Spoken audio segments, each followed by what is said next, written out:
There are millions of acres of opportunity out there. They belong to you. Every day, decisions are being made that affect your land, your water, your wildlife. You should know about them. This is your mountain.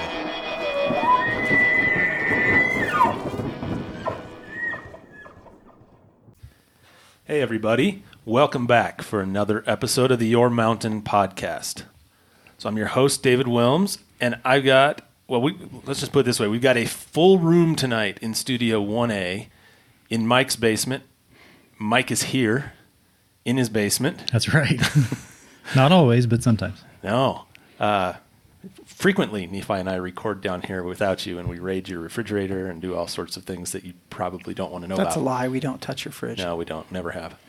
Nephi doesn't. No. If stuff is missing later on, Dave's right now trying to he's trying to make me culpable for what he takes. I had nothing to do with it. I'm just trying to pass the blame. Yeah. Yeah. Well, and you gathered by that voice that Nephi's here too. I am. Yeah. Yeah. I don't know how we pulled this off, all three in the same room. Man. 2 weeks in a row. I know. That's unbelievable. Mm-hmm. I'm pretty sure that won't happen again for a while.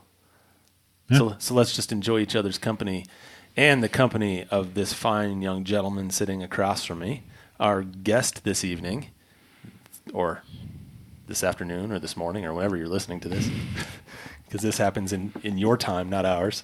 Matt Hoobler. Mr. Hoobler. Good to be here. Excellent. Yeah. Love the surroundings. Yeah. It's very cozy. Welcome. He decorated it himself. Well, I especially like the cut paint line that I'm staring at across the across the way. Well, I have daughters too. So. Well, Mike painted that. So when I painted this room, I painted it two-tone with the idea that I was going to put a chair rail molding in. Mm-hmm. As you can see, so it didn't matter. And Yeah. as you can see, I have not gotten to that. Great radio, bro. Yeah.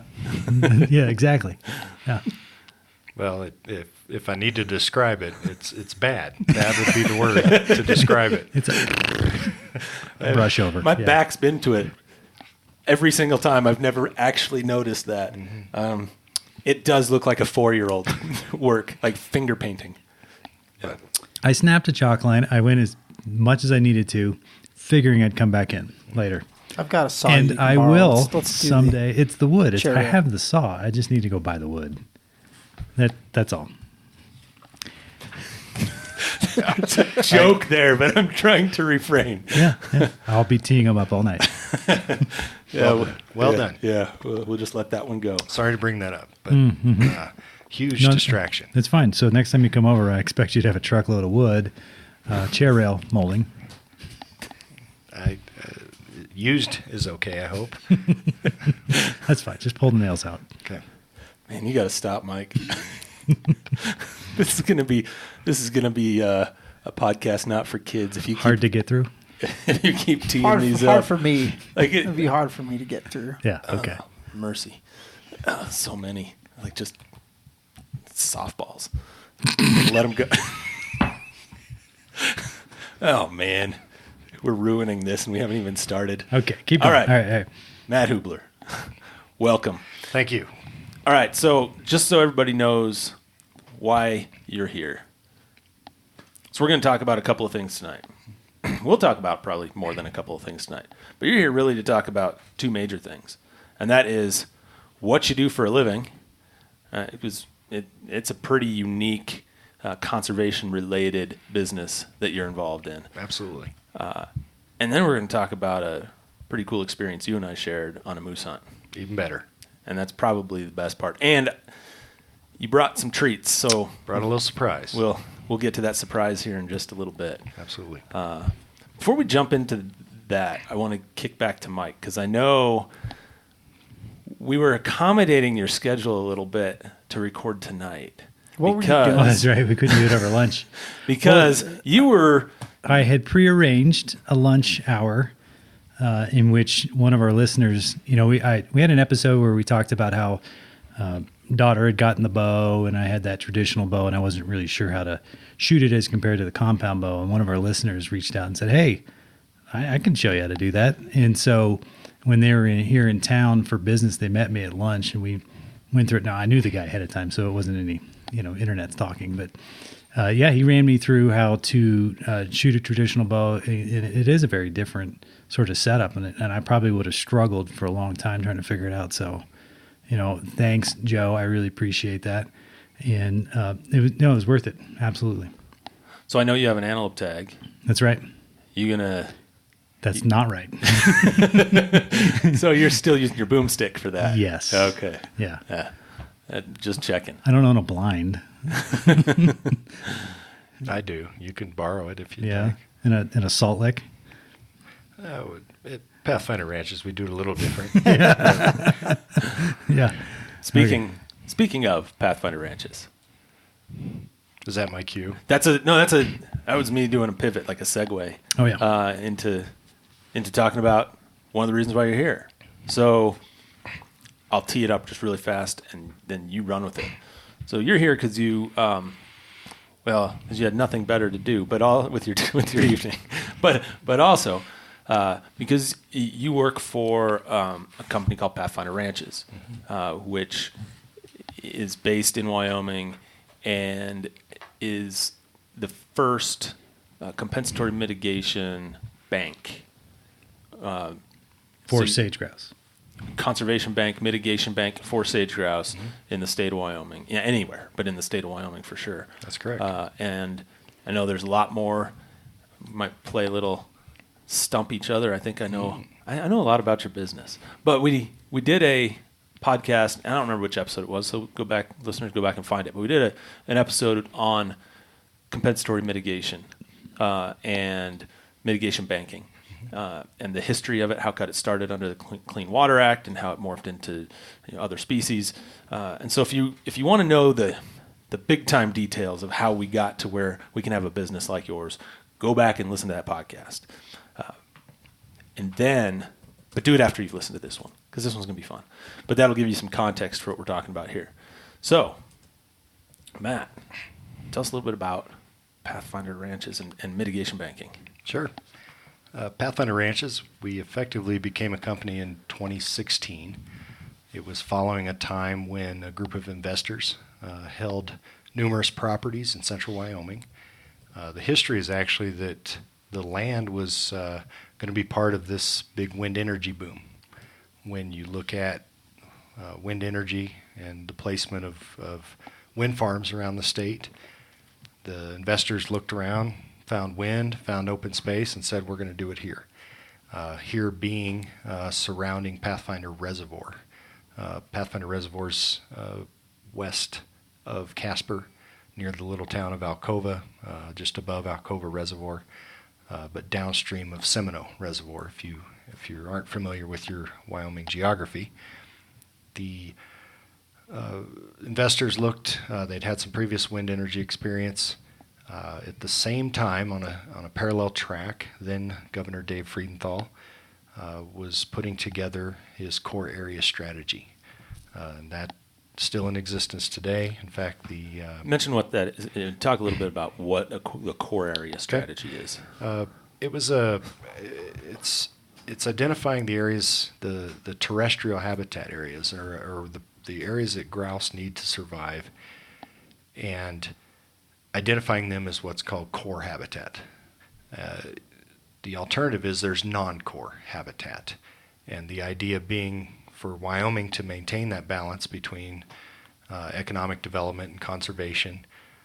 We still need development to continue as a state, but we would push that development into the non-core areas and maintaining the core areas for sage grouse to live and breathe. So if you hold up a core area map of Wyoming, it'll identify a lot of different habitats, many that have wonderful sage grouse populations and still do.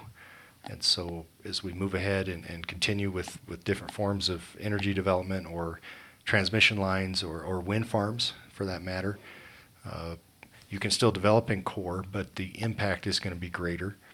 And that's where a mitigation bank comes in, is everyone has to mitigate their impact. And there's still a disturbance cap limitation for development in core.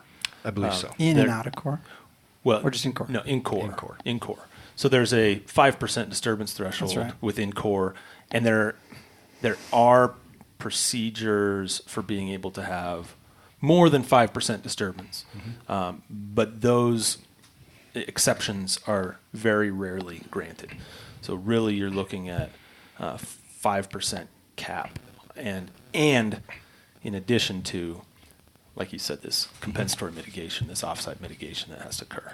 Yeah, and the foundation being, and I think the number's somewhere around 35, 40% of grouse habitat, and as far as occupied grouse habitat is in the state of Wyoming.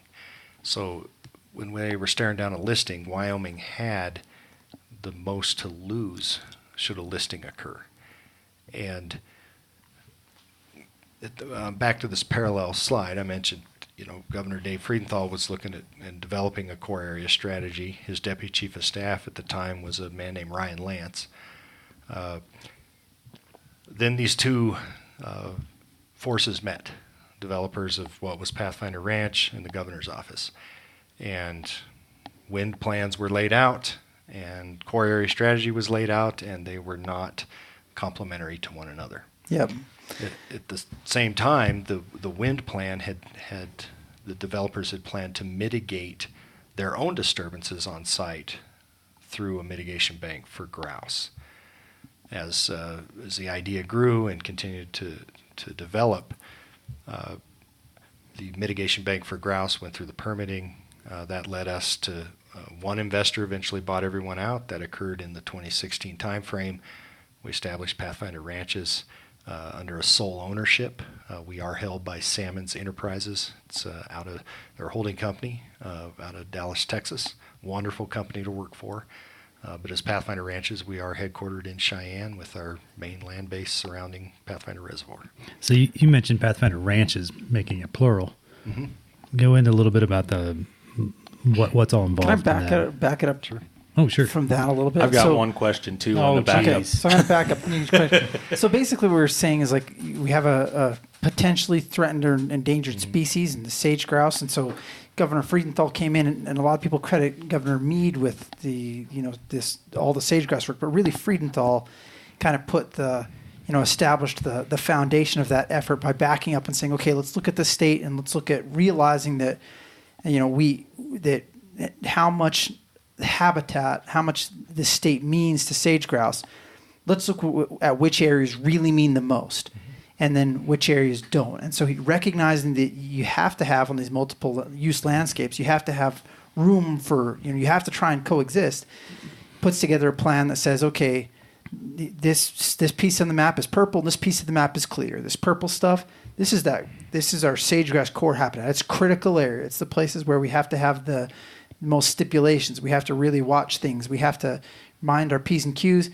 And by doing so, that allows us a great deal more flexibility in the other area.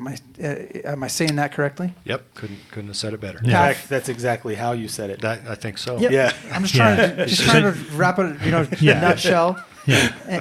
Pathfinder Ranches comes in, and for you guys, you have a unique opportunity in that you just so happen to be in the purple, correct? We have both core and non-core in a lot of our deeded lands.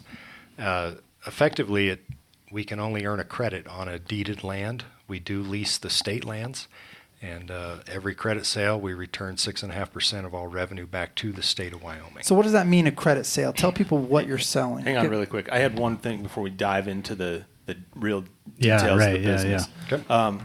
So this is related to the core area strategy and the impact on sage grouse. And I'm guessing there have got to be some listeners out there that have heard that recently the administration updated what are called resource management plans across the West, in particular for sage grouse. And if you were to believe a lot of the headlines that are out there, you would think that those revisions put sage grouse in a compromised position, and maybe looming listing would be on the horizon as a result of that, right? I'm interested in your opinion on that. I want to give you my quick opinion, my 2 cents on it, and then I want to hear yours, and then go into the business side of it a little bit. But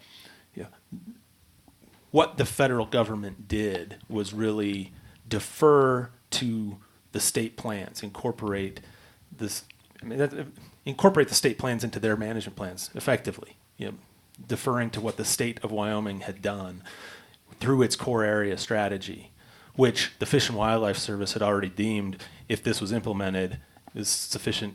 It's adequate regulatory mechanism. Yep, you got it. Yep. Under the Endangered Species Act, right? So it would eliminate the need to list the species. If applied across all land boundaries. Correct. Which means private, federal, state. Right. And the language that you just referred to, Mike, is like that is language that's in the Endangered Species Act. That's right. Right. It is you didn't just make that up. And so that's Dave keyed on it and went like, yeah, and shook his head. But for those listeners who aren't listening, that's a requirement in order to It's one of the 5 factors. That's right. Yeah, under Section 4. Anyway, I just wanted to, because you're in this business where you're dependent upon not only the state core area plan, and as you'll, I'm sure, talk about, not only the state plan, but those federal plans, knowing how those two mesh is critical for your business. I'm putting words into your mouth. You'll correct me if I'm wrong. Yes. You'll correct me if I'm wrong. But I just wanted to get that out there because I do think there have been some misconceptions about what the federal government actually did with respect to, and I can't speak for all the states, but at least with respect to these resource management plans in Wyoming. The state framework is in place, and it's what's guiding across all. Yeah, I think it's fair to say that the federal plans implemented the same standards the state has that were developed in the core area strategy. And then there are times in which you have to calculate what certain things mean, what impacts will occur, and then how to mitigate for those.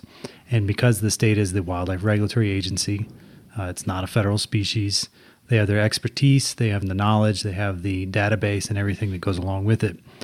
The federal government will work with the state in order to figure out what that is and come to an agreement hand in hand with the state in working with industry to figure out how best to mitigate and address. So avoid, minimize, and mitigate following the plan that the state has lined out, and which our current governor, Governor Gordon, has just updated to make sure that all the recent changes are contained within one document. That's correct. And I'm going to tee off on your avoid, minimize, and mitigate. That remains the foundation of the process. By the time they get to us for mitigate, that there's been avoidance, there's been minimization, and ultimately then whatever the project, whatever the need, now there is mitigation. So we see every project that comes through the state of Wyoming as a business. That's something we research to know, and we start with an APD, building our own APD application for permit to drill. Because and that's one example, primarily with the oil and gas drilling industry. There are others, whether it's transmission, for power transmission, pipe transmission. So I come in, I'm going to do a project. I come visit you and say, this is the plan that I have. This is the disturbance I'm going to create. They come to you with that plan. They're going to need an answer from currently the state of Wyoming on what that disturbance is going to be. We can work with them on the, obviously fulfilling their credit need, but then if we do have customers who don't quite get the concept of core versus non-core. For example, one of the recent examples down in Sweetwater County, a company that definitely gets it, and there is like 3 acres in this entire section. The entire section is all core except for 3 acres in non-core. And the section would be a square mile. That's correct. Okay. So where do you think they're going to? So they do all their pad on the non-core, and this is where one of the advantages to the environment of what directional drilling through the oil and gas industry has brought. So in that section, they wouldn't need to seek mitigation credit. They do just to their proximity, because the core area strategy talks about avoidance, minimization, and mitigation, and there are. Under the compensatory mitigation framework, there is a discussion about what you would need for credit-wise for core area disturbance and what you would need for credit-wise for non-core area. It's very, very small in non-core because by not having as many restrictions and not having as many sort of things that they would need to do, you're encouraging development to occur out there. It's a less regulated environment. Right. So I feel like for our listeners who haven't listened to previous episodes, I mean, can you back up a little bit, Matt, and can you tell us with Pathfinder, how did this, I mean, what's the concept? So you started talking about, you guys were in this area. What is the concept of mitigation banking in it? Just in a quick nutshell, what's the service that you provide? Yeah, what's Pathfinder doing? And just for the listeners, just so they know, I mean, episode 47 does cover compensatory mitigation, banking in general, and even covers a little bit of this type. So go ahead, Matt. No, to respond to Nephi, we sell sage grouse credits through our Greater Sage Grouse Conservation Bank. By maintaining habitat, verifying habitat under a U.S. Fish and Wildlife Service and EPA-endorsed program. Environmental Protection Agency. Thank you, acronym man. We meet the, and we have chose. I'm going to get a T-shirt made that says that. To meet the. But it's going to be all in just all caps, acronyms. All kinds of acronyms. Periods between each That's right. letter. Yeah. Good one. We've chose to meet the federal standard for delisting. We felt that from a business model, having a plan that satisfies the state's requirement, but should the bird ever get listed, that mitigation credit is no longer any good. Our service area is the 11 western states. And based on the state laws and their allowance of us within Wyoming to mitigate grouse in Montana, or Colorado as an example, which neither have, and we understand. But what it does, it creates a mitigation banking umbrella that should other landowners, we've worked with other landowners in different states who potentially have habitat that may meet all the grouse requirements to be a part of our mitigation bank, but then sell a credit within their state. We work in Wyoming. It's actually a combination of both history, but also geology. If you look at the Laramide Formation and what it did around Pathfinder and the collapsed granite slab and the fact that we have no oil development. We have no gas development. No minerals underneath you guys. That's correct. You're and good. That was a key piece. So you wouldn't be tempted. Well, I'm not tempted. But where else in Wyoming do you have that? Yeah, it's pretty. Where else in pretty Wyoming unusual. is a landowner going to choose no minerals versus, I do have minerals? Minerals can make a difference in your ability to stay on the property. So Pathfinder worked out for a number of reasons. It wasn't good for wind development because of the sage grouse. It wasn't ideal for mineral development because no minerals. Little gold mining to the north, but traditionally it was a ranch area and reservoirs. That's correct. Right, dammed up areas. And so me as a guy who's coming in and working, I'm an oil and gas. Mm-hmm. I'm a producer. I'm going to disturb something someplace.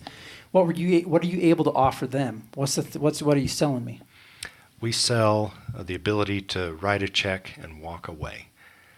So I'm saying I'm going to disturb here, and you're saying you're going to offset that by. That's correct. We are going to put our deeded land under conservation easement in perpetuity and pay into a management plan in which that land will be managed for sage grouse primarily, but it's a working landscape. Working landscape meaning recreation, whether it's hunting or driving down the 2-track road. It's not a hands-off approach to management. So you're just going to ensure that habitat, that opportunity for sage grouse and obligate species is there in perpetuity. That's the goal. So if somebody's saying, I'm going to... Yeah, in perpetuity means forever. Yes, for everybody. And that's been quite the debate of what does perpetuity mean and the effect of easements. Now, and part of Are what you getting any pushback from anybody on... I'm putting myself in... Let me think 2 camps here. Okay. So from an energy developer's standpoint, being able to say, I'm going to buy this credit and I know that I'm going to pay for it once and I'm going to be good. Mm-hmm. It's going to be managed forever. I don't have to have my resources tied into that other than writing you the check. I don't have to have my own biologists. I don't have to do, I could see energy companies loving that. I I could see on the flip side that as a land manager, maybe you'd want term. Maybe you'd want shorter easements, or shorter blocks of time for these Sure. conservation easements, right? Yeah, if you're like a ranch and you're a family generational ranch and you understand what impact your choices are making on the land, but are you going to lock it up in perpetuity? That's going to impact your kids, your grandkids. Generations not even born yet. Right. You're making a generational decision. Multi-generational decision that they don't have any voice in. Right. And if they want to build a new, I understand how conservation easements work. They'll negotiate building envelopes, and you can, building the flexibility to construct new buildings in certain places, That's homes, correct. whatever in the future. But you can't. It's not a crystal ball. So how do you? Where does Pathfinder Ranches sit with these two positions? No, you brought up many points. I want to go back to your customer. When we look at our customers, we have customers that have sat down with us and said, we need you. We need you as a mitigation bank so that we can continue to operate in the state of Wyoming. And that need extends not just to their accessibility during a lekking season or any disturbance during a critical time for sage grouse. And a lekking season is the mating season for sage correct. grouse in the spring. That's what you need to Google and see the wonderful The dance display and the noise. dance. Yep. Yeah, if nobody's So- done that, Can you make that noise? David can, and we're going to go over some of the noises David That'll be makes. later. Let's finish the. Yeah, when we get to the moose hunt talk. But Okay. the scenario is some customers and they don't just need their access from a true nuts and bolts of the business side. We now have customers, and it's prompted us improving our media plan. They need our story. If you have watched the news, if you've looked at politics, you've mentioned, the grouse and laws governing the grouse have been up and down and quite undecided. Whether it's the federal plans through the RMP revisions, the redo of the Bureau of Land Management, and their compensatory mitigation guidelines, just in Wyoming, executive orders on sage grouse. So it's not been a very well-defined path that we needed to follow. The value is we've met the highest standard, and that's what companies are buying, to answer that question. Yep. They've met a delisting criteria. Well, Yep. and they've transferred the risk from themselves Over and to in their us. pocketbook to you guys Yep. to manage for the species in perpetuity. And they're And- gaining social license. So because they can now show people when people are That's like, right. well, what do you do that's good? All I see is a 2-track road out here. Well- You can say, wait a minute, look at who we work with. Come look at and see what we've done positive for the grouse, and they That's can it. point to you guys. What and they can story say do you that. want to tell? Because if a company buys our credits, they can say, or they could say nothing. Or they could say, I needed it to get into drill rig number 47 in April. Or they can say, I've invested in Wyoming's future of conservation. I've protected areas that the grouse find or live and thrive. I've protected, and by protecting those acres, I'm protecting migration corridors as well. I'm protecting open space. So which story do they want to tell? Because they're buying them all. So I have a story that I find fascinating about how you sell it. And this goes back to something you mentioned very early on. Because you had said a certain percentage goes right back to the state. And I want to talk about why that is, right? So, and you're going to interrupt me, correct me if I'm wrong, or maybe you should just run with it. But it's, you have state sections.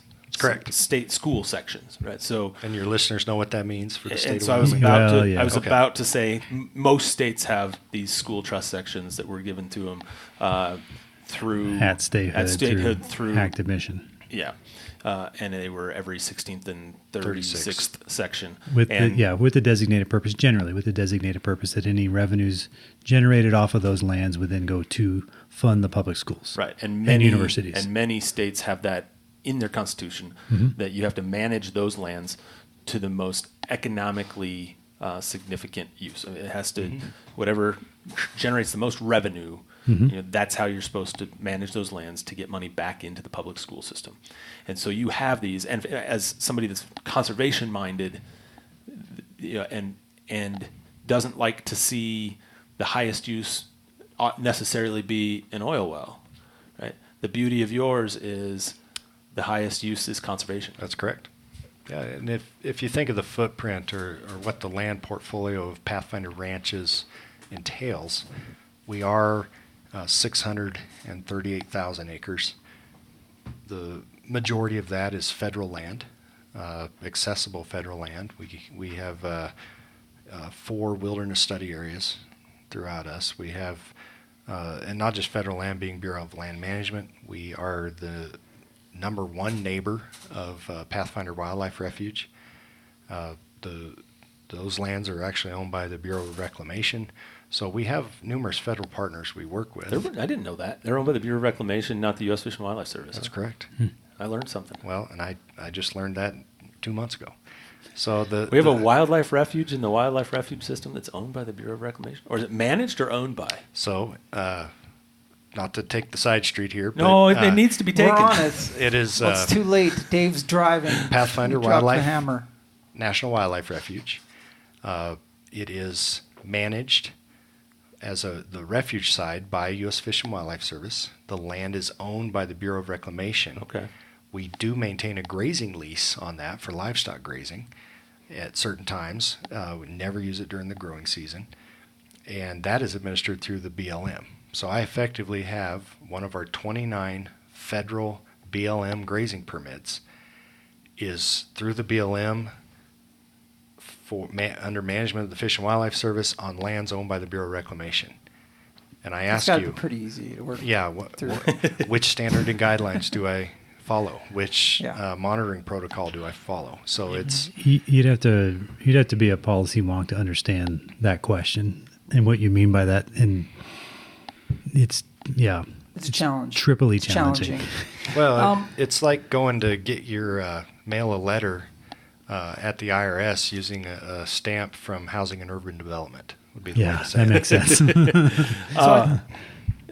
You started talking about your high standards and how you guys developed those standards for selling, a credit. So somebody on Pathfinder, if I'm a business, I'm coming in to purchase a credit from you, how do I know what I'm buying? I'm buying an apple or an orange and all those things. And I think one of the things that you might want to touch on, I know Pathfinder, when I was working at the governor's office, one of the things that was extremely impressive about the effort was that it was clear how serious Pathfinder was about doing it right based on how much money you guys spent on your ecological work. So your ecological studies, your soil survey, your range analysis, your stream assessments, and those types of things. Your baseline was, I believe millions of dollars just in baseline to understand what you had and then how you could improve from that. Can you talk about that a little bit? Yeah, as the opportunity existed in permitting the bank and what one has to go through to get bank authorization under the U.S. Fish and Wildlife Service delisting standard.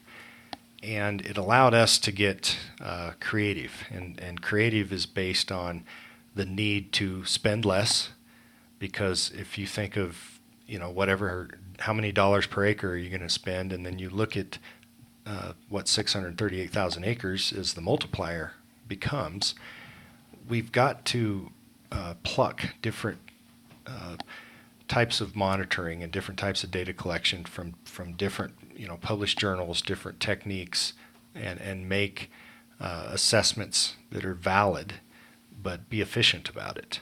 And this is you can use all the whether it's we have 2 meter hyperspectral imagery for the entire ranch. That was not cheap, but now we look at how do we continue to manage or use that as a base data layer. And that helped us meet what was then our Stiver conditions. Stiver was a BLM employee who published the article on here's what grouse need and here's the criteria that you need to measure for. It was Sand Stiver, right? I just knew him as Mister. So I actually know him pretty well. Yeah, he was out of Nevada, right? Yeah. So he's got a nice beard. Yeah. Does he? He's a really good guy. Yeah, I've met him. Great guy. super smart it's about way better than mine. Not patchy. Okay. Well, regardless, as we move ahead, this has evolved into we've developed our own protocol. We took stiver conditions, and we threw all them up on a dry erase board. Yep. And then we took, we're going to employ folks who are going to be out there monitoring. What else do we want to look for? And the gamut exists from, found range improvements or historic features. We list that because we do have 15 miles of the Oregon Trail going through us. We have the Mormon Trail, the California Trail, the Pony Express Trail. We have Cattle Cate buried on our property. As you look at what exists, We got to come back to Cattle Cate. Well, how many shows are we going to do? So I've been thinking about this as you've been talking, and I think we're going to do 2 shows right here. I think we are. I think we're going to do 2 shows right here before too long. No, I think we're going to do 2 shows. You'll like it. Well, let me finish with Nephi's question. We wanted to monitor for our livestock grazing business unit. One of the values of creating grouse habitat is the best way we can do that is to have an effective and scientifically based livestock grazing rotations, utilization reports, etc. We're trend based. We like to look at trend. We've adopted a lot of that from the BLM offices where data was collected.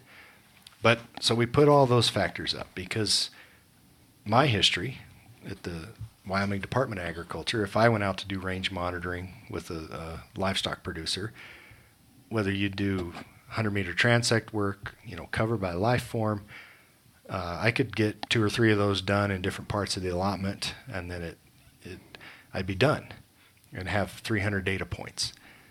We can effectively deploy and in a day get 4,000 to 5,000 based on the procedure that we've developed.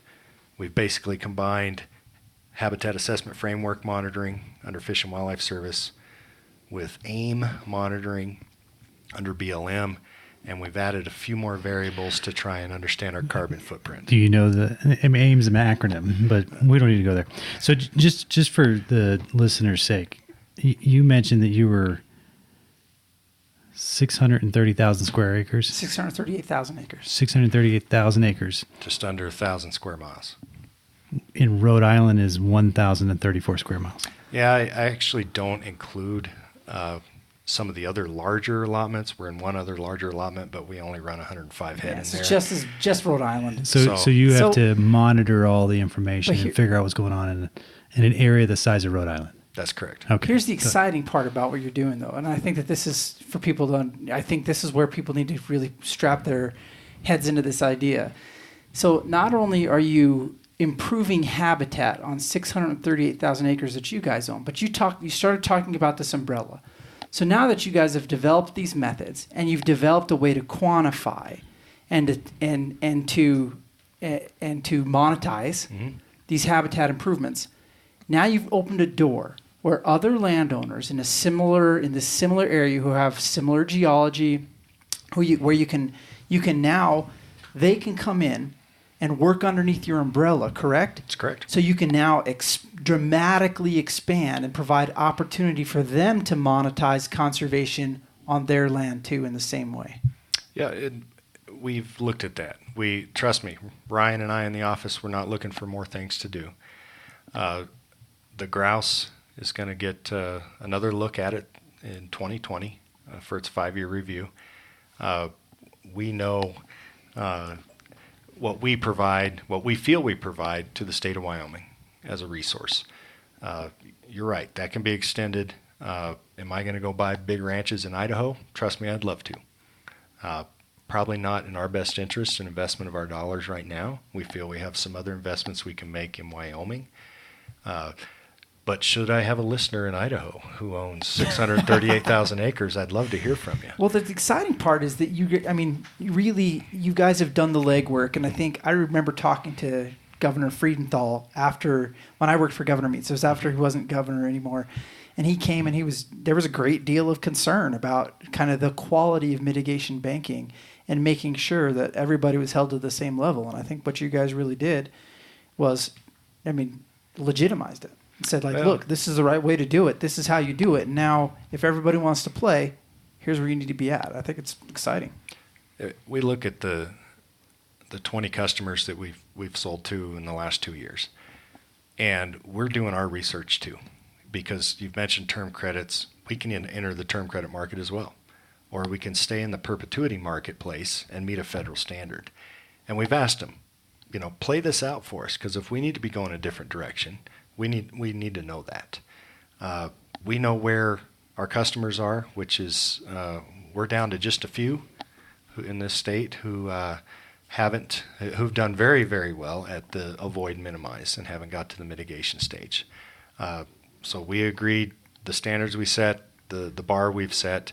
Ryan and I are going to run till caught and not spend our time looking in the rearview mirror at what other efforts are trying to occur. So you're hearing from industry that's better for them to buy a credit in perpetuity rather than a term credit where 30 years, 50 years down the road, they take that risk back on themselves.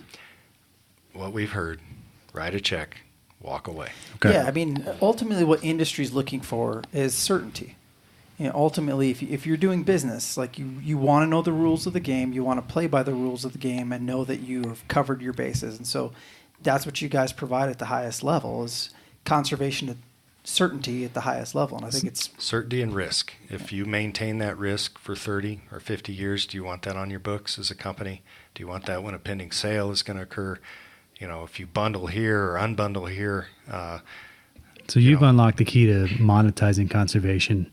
To get industry dollars in a different way pointed at conservation is to completely take the risk away and just write a check and walk away kind of thing. For us, it works. Mm-hmm. At Pathfinder Ranches, it works. And yes, Nephi? I think it's fascinating. And the other thing I think, and everybody, I'm wonking out on this because this is my deal. Like, I love this type of stuff. But this is the other thing that I think is really exciting about it, what you guys have done. So not only are you providing a service for those guys, you guys are improving your ranch. Mm-hmm. And so you have this beautiful habitat. And if we step away from the mitigation world now we're looking at 638,000 acres of consistently improving amazing habitat, not just for grouse. Were you looking over my shoulder? No. At my notes here? But for all those obligate species and everything else, and opportunities for recreation and opportunities That's for right. You're increasing your capacity for beneficial grazing. You're just like all really, the above. Like you're making somebody else is helping you. You're making the world a better place. You're monetizing helping somebody else who has to offset what they're doing, and in so doing, greatly improving that piece of land that you're sitting let on. me ask a really pointed question building off of that, because I think it builds up. Actually, I have two questions. One you can come back to. One we really messed up as interviewees or interviewers, whatever. We never asked you what your actual title was with Pathfinder. That's your fault because you're the host. I know it's my. I totally messed that up. We're color So I want you to. Mike and I don't have to do I want you to do that. We need Like to know right now? Well, once I ask the actual question, Weave it in. But the pointed question I want to ask, building off of what Nephi was saying, is: so you have this model set up for mitigation banking, but it's compatible with so many other uses. And I really wanted you to touch on the compatibility piece, Sure. kind of like what Nephi was talking about. What other projects do you have going on the ranch? Thank you, David. And again, this is Matt Hoobler, Director of Operations for Pathfinder Ranches. Director of Operations. Learn more about us at pathfinderranches.com. We would have done that at the end. And the plural means you had, 5 ranches consolidated into one under Sampson? Depends on how deep you want to go. Yeah, okay. I asked that question earlier. Depends I on never which got day answered. you start talking about the consolidation. Depends if we want to start at what year in time. Yeah. And who owned it then. The beginning. Let me answer that in the let's chase a dollar. Okay? So a dollar comes into Pathfinder Ranches. In other words, we've sold a sage grouse conservation credit. Someone needed a credit to offset their disturbance. So we now have $1, a couple dollars. And within our business, we look at need. We look at our different business units, whether it's our agribusiness, our water leasing portfolio, or on the ground, and a lot of our on the ground work is done in the agribusiness side. Through the leasing portfolio we use with our grazing associations, I've got some amazing lessees, some great ranching families. We effectively have 17 families that live on the ranches. Let's keep chasing that dollar. So this dollar goes to one of those ranches, and we buy the material, and then the ranchers are primarily the labor, and so we develop a spring, and we spend the money then on a spring box and underground pipe and tire tanks. And what we've done is we've distributed water throughout that pasture, so we get less concentrated impact from livestock grazing. We pull them off the creek, so we get better utilization of our range resource in the uplands, which in turn creates that mosaic of habitat that sage grouse need to offer them, whether it's early brood rearing habitat or nesting cover. And in return, now that ranch is worth a little more, because if you've ever bought a ranch, which we have, and you go down the list of what it has as far as amenities, it'll talk about how many tire tanks and how many miles of underground water and miles of fishing stream and all the different amenities. Big game hunting's a big one. So what do you think sagebrush habitat's going to look like if we put it under conservation easement, manage it for one wildlife species? You might see a big mule deer poke its head up. And oh, by the way, we also host Pathfinder Volunteer Days. We invite the sportsmen and women back out to the ranch to help us do these types of conservation projects. And we've just had our second annual. It was a new idea that Ryan and I developed as a way to not be that big money out-of-state landowner. We live here too. We hunt and fish. We know what it's like. We know the value of getting access to deeded land when you drew the tag, and that's the neighbor we wanted to be.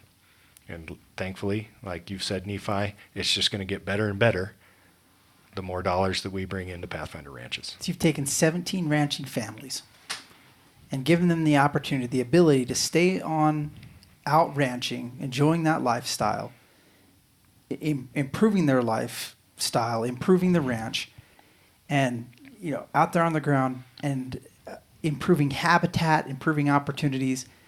And I think that to me, this is amazing, and I hope it's not lost on everybody.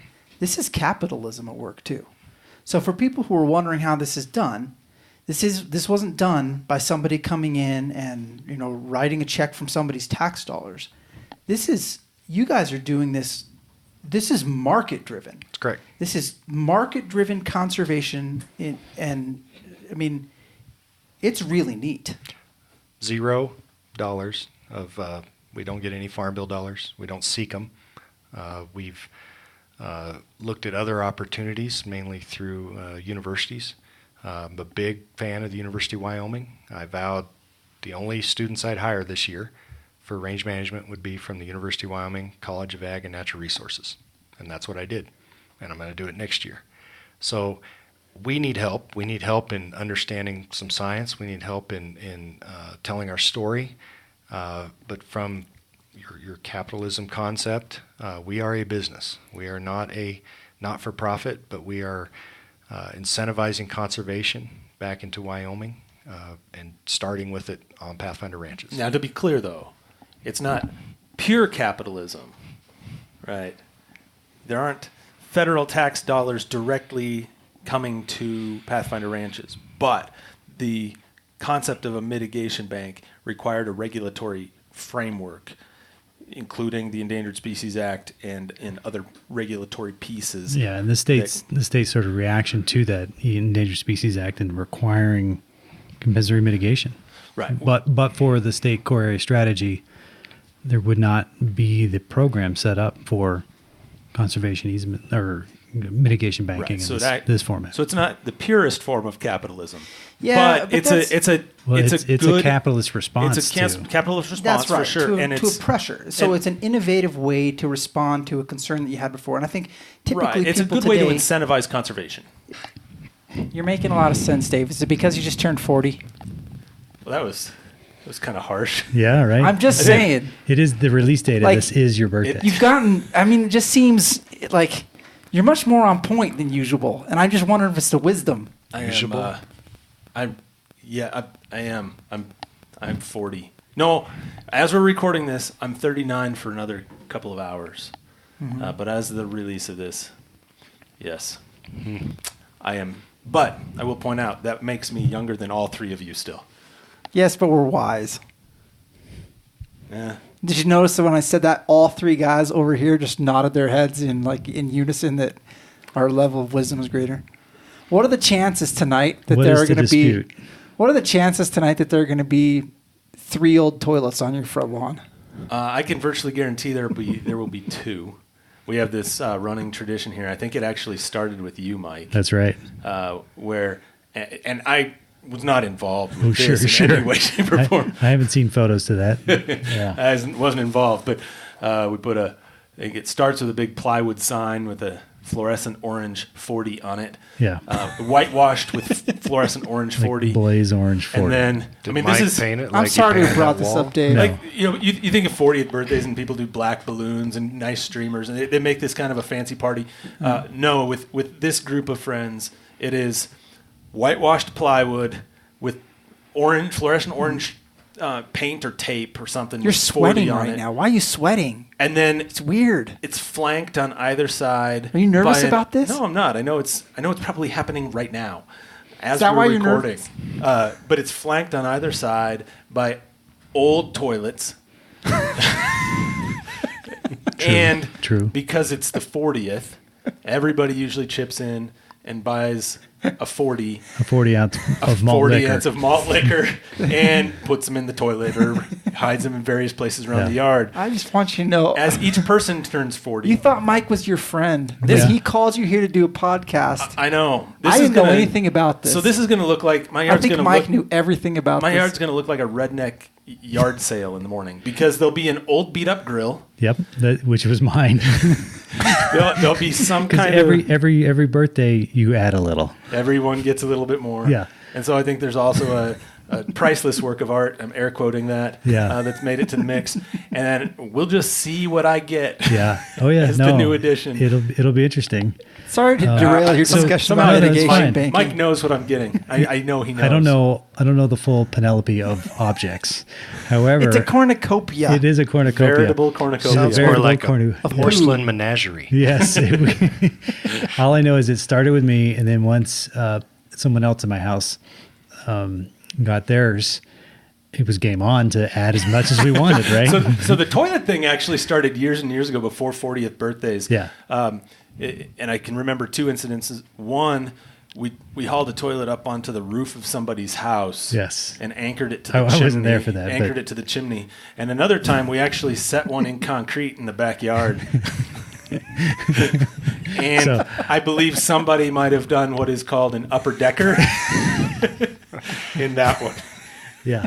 So happy birthday. So yeah. You can yeah. look up Upper Decker on episode 20. Yeah, I'll have to go back over for my Right contribution. before we talk about I can't wait. Yeah. My All neighbors right. my neighbors are going to love me. Yeah, Because I'm so absolutely. lazy that it'll probably be there for weeks. Oh, come Well- on. It'll be gone tomorrow when the Hey, Dave. Remember that time? landscaping crew shows One of those up. times you Dave. guys took a broken basketball hoop and set it up in my backyard. Happy birthday. Yeah, Thanks. happy birthday. Hey, thanks. I I wasn't part of appreciate that either. I've never dumped anything in your yard. I appreciate that, Mike. I'm batting 1,000 right now by sitting here. But you've conspired. Conspired. As a lawyer, you know that Your Honor. the conspiracy is just as bad Yeah. as the underlying. Yeah. Yeah. All right. Well, All right. Well, I appreciate the birthday wishes. Yeah. I'm pretty pleased I've made it this far. You'll have to tell me how all these years out are for all of you out that are way out in front of me yet. yeah. For all of you aged Yeah. folks. Well, when you mature a little more, we can share these adult stories Yeah. with you. Yeah. I want to buy you a razor because you apparently don't have one. The thing is, if I shave my face, I will look 12. Yes, I agree. I've seen your wedding photo. Anyway, last question. We've really gone off track here, and that's fine.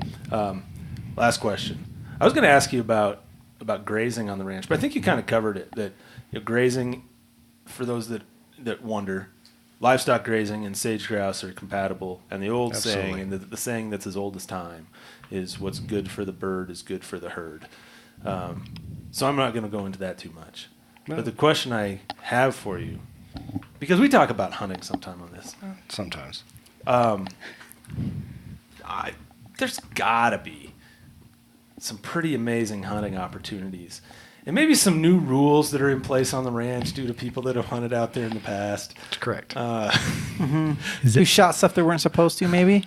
Yeah, we just... They weren't named Dave, were they? 'Cause They are, ironically. But okay, I just want to make sure it wasn't me. It was, too. Oh. But those that like to shoot the young deer and like to Oh, that shoot wasn't me. No, Mike shot a doe. A doe. A very old one. No, it's Yeah, Mike's so we doe's are old and gamey.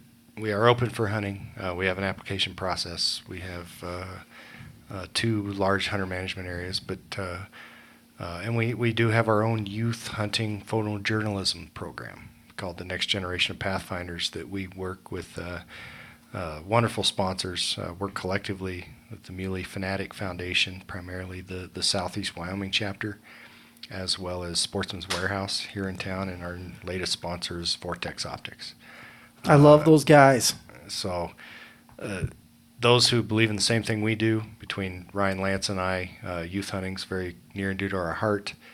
I admit I'm a different hunter now than the when you and I used to camp at the same berm. So when you do a lot of work in the field for conservation and see some amazing habitats, it's Mother Nature's way of saying you're doing a good job when, a lot of elk or big elk or a lot of deer or some big deer choose that as their home. And some small deer, too. There's some small deer. There's one less from your hunting. In my He defense. doesn't have a lot of self-control. No. So in my defense, you talk about youth hunting, and I'm judging I'm one of the judges for your youth hunt. You're one of our celebrity judges. Celebrity judges for this. That's right. Yeah, for the. But Mike was there too. We brought our daughters out there, and this was. And we appreciated the opportunity to hunt the ranch and bring our daughters out for a deer hunt out there. We did not know that you were going to have a point restriction. You probably didn't know that at the time either. No, it didn't exist before you guys showed up. So 0 points is not okay? Well, the thing about even David's deer, I thought he was also shooting a doe. And it's one of those that you walk up to it and realize, oh, whoops, I guess it's a buck. It actually might have been smaller than Mike's doe. In fact, I think it was. I was able to pick it up without field dressing it and lift it and put it in the back of my truck. No problem whatsoever. It was like weighed as much as my daughter. But here's why I say thank you. And it was a small deer, but I had my daughters with me, and they wanted you to shoot a small deer. They wanted me to shoot that deer. And in fact, those antlers from that deer, I'm just finishing them up now. They're going to be hanging on the wall of my daughter's room. She's just been talking about it ever since. So absolutely, it was a pretty tall fork horn. Yes. Well, from what I could tell from the picture, you were standing a long ways away, but not really. I don't. Yeah, but anyway, we really appreciate that opportunity, and I know our kids still talk about that experience. So the fact that mine talked about it when you showed up. That's true. Right? That's, So they recognize. that's the guy that. Yeah. Okay. Yeah. So it was a meaningful thing for them, and they still talk about it. And when you say you're about providing youth experiences and opportunity. I know that wasn't an example because our kids weren't old enough to actually carry a firearm, but it was impactful for them in, shortly after that, both of them went through hunter safety. It was impactful for them in that they're getting to the age where they are going to be able to hunt, and it's experiences like those that made them enjoy hunting and make them want to do it. So appreciate that opportunity and the things you do there. And the value for us is we had a dozen young men and women write us stories about their hunts last year. And the best part for me was I got to give one young man a Weatherby rifle and another young lady $250 worth of camouflage clothing, and another young lady who shot a spike elk on the ranch. She earned the Vortex Optics. And it was our social media posting that Vortex reached out to us. They recognize, what we're trying to do. Not every young man or woman that hunts on the ranch sends me a story. I wish they all would, because we love to read them. We put them on our website, and so next generation of Pathfinders, and it's on our website. We hope to continue. So if somebody listening has kids and they're looking for an opportunity, where do they go to be considered for to have that opportunity on Pathfinder Ranches? Our rules and regulations are on pathfinderranches.com/NGOP, which stands for Next Generation of Pathfinders. And again, I can't thank our sponsors enough. We do a lot of work with Muley Fanatic Foundation, Southeast chapter, and more so the Central Wyoming chapter. They show up in full force. They're investing in different projects, and we're just lucky that they thought the opportunities we could do together were in line with their mission and supportive to youth hunting in Wyoming, because that's what we're about. And dying to get out there with my youngest. She's a predator, and shot her deer and turkey last year, and she's ready for antelope now. I saw that deer. She and I would make good hunting partners. Yep, you would. I don't know which was more mature, but well, she's more mature than I am. Well, just as you mentioned, but as far as the deer, you're the youngest in this room. You likely shot the youngest buck at the ranch, so maybe Ever. Maybe not ever in the history of all ranching in Wyoming. It was probably a fawn that year that just had abnormal antler growth. No, wonderful deer. No, it was, like I said, it was about the experience. Oh, yeah. And we've shared other experiences hunting, and that's one of the things that I really wanted to talk about, was one of those experiences we shared hunting. And if there's anything else people want to ask about this, but we shared this experience when I drew a once-in-a-lifetime, in my opinion, moose tag. And it was more than a moose hunt to me. And I know to you, you left a little bit of yourself out there. It's true. And we're going to talk about that moose hunt and moose conservation in general Some on other the time. next episode of the Your Mountain podcast. How timely. Right? Can we talk about my moose tag too this year? Next time? Ooh. Yeah, I think we should talk about that too. Maybe we'll find out where your mountain is. And we might do that as well, Okay. because we typically ask that question, but we're not going to do it twice with you. So to hear Matt's mountain, to hear this moose story, learn a little bit about Shiras moose conservation, tune into the next episode of the Your Mountain podcast. And until then, remember that life is about experiences, so go have one.